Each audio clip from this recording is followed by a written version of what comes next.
Welcome to another episode of the Scran Line. Today we are going to be doing something a little bit different. I'm going to be trying out, well, I've made it, but we're going to be making a white chocolate and matcha mousse cake. This is like the dreamiest, silkiest cake. It's actually really easy to make as well. Before we get stuck into today's recipe, if you're new to this channel, welcome. Make sure you subscribe and hit the little notification bell so that YouTube sends you a notification as soon as there's a new video. Now I'm going to be lining the bottom of my cake tin with some baking paper. So I've got a large sheet of baking paper here. I'm going to be using a food safe marker to go and trace around the cake tin. So just pop the cake tin on top of there, trace around it.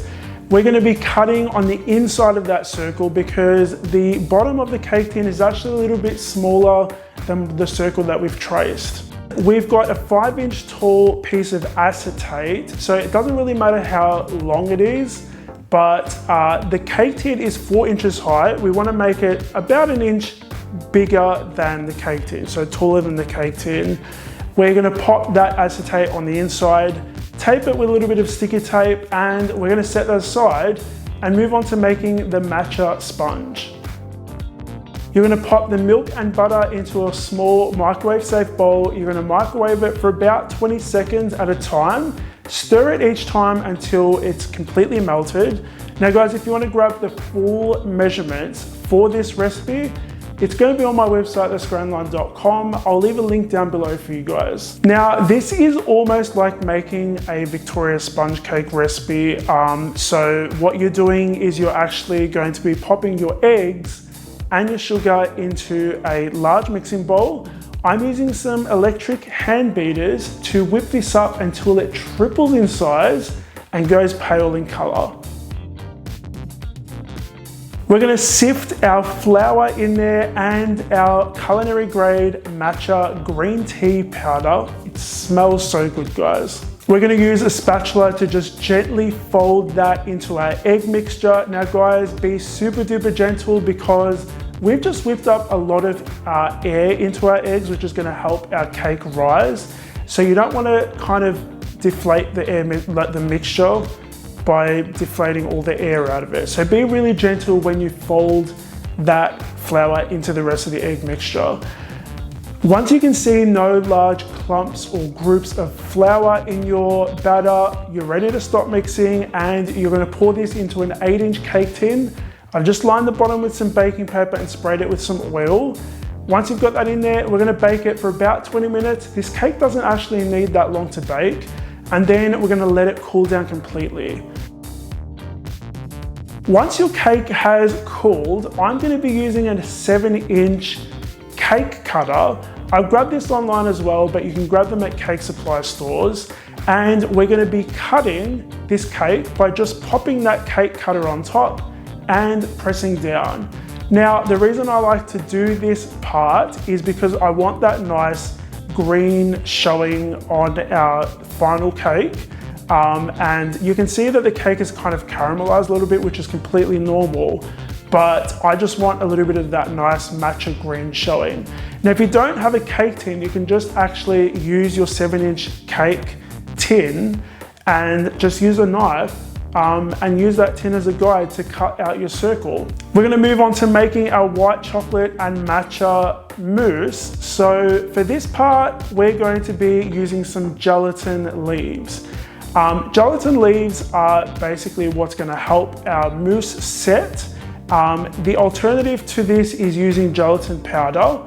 If you don't want to use gelatin and you want to make this more of a vegetarian friendly option, you can use agar-agar, but you're going to need to hop online and figure out how that is going to help your cake to set in comparison to gelatin. There'll be conversions online, but you just need to Google them. So these two mousses are actually very similar to make. So we're going to pop our water and cream into a microwave safe bowl. In one of the bowls, we're going to add some more of that green tea powder, and in the other bowl, we're going to be adding some melted white chocolate. You want to whisk that up until both of those bowls are combined. We're gonna pop those into the microwave for about 20 seconds at a time, mixing each time. Now I've got both of my warmed up mixtures. In the white mixture, we're gonna be adding 6 of those soaked gelatin leaves. So you wanna add 1 leaf at a time and then whisk each time you add the leaf. So that gelatin has now like softened and bloomed. When you pop it into that warm mixture, it's gonna melt really, really easily. So 1 at a time, 6 in the white chocolate and 3 gelatin leaves in the matcha mixture. While those mixtures are cooling, we're gonna whip some cream. So pop some cream into 2 separate large mixing bowls, along with some powdered sugar and vanilla extract. I'm using an electric hand beater to whip these up to stiff peaks. Now, in one of the bowls, you're gonna have more cream than the other bowl. The one that has more cream, you're gonna add the white chocolate gelatin mixture, and you're gonna use a spatula to fold it in. If you find that your mixture is splitting, 2 things have happened. Either your gelatin mixture was still too warm, or the cream was just too cold, and as soon as the gelatin went in, it started setting it. Now, there is a way to fix this if it's the latter. If the mixture was too warm, it's all over. It's going to make the cream split and turn into butter. But if the gelatin mixture went into the cream and the cream was just too cold and it set too quickly, use your electric hand beater, and if you whip it up, it goes really, really smooth again. We've got our 7-inch cut out cake. We're gonna pop that into our 7-inch cake tin, which we lined with acetate and baking paper. Now, if you get any crumbs from that matcha cake on the side of the acetate, just use a wet cloth or like a kitchen towel to just like carefully wipe away those crumbs, because you don't want them showing on the final layer of mousse. We're gonna pop the white chocolate mousse on top of that cake, and we're gonna give the cake tin a gentle tap on your workbench.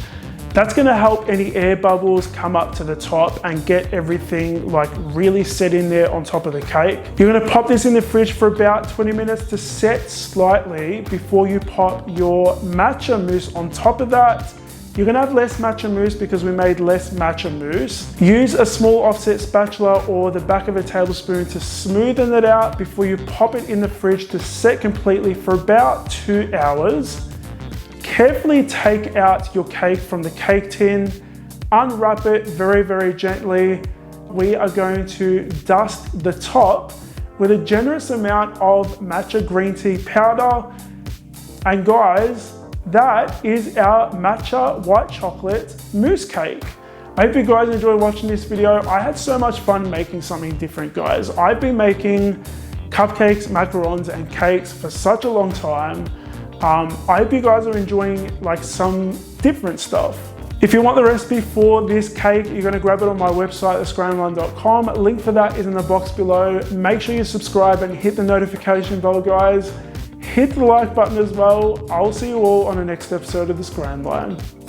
Now guys, if you enjoyed this video, well, there's loads of other videos on this channel. Go and check them out. Click over there to subscribe and click over there to watch more cake recipes.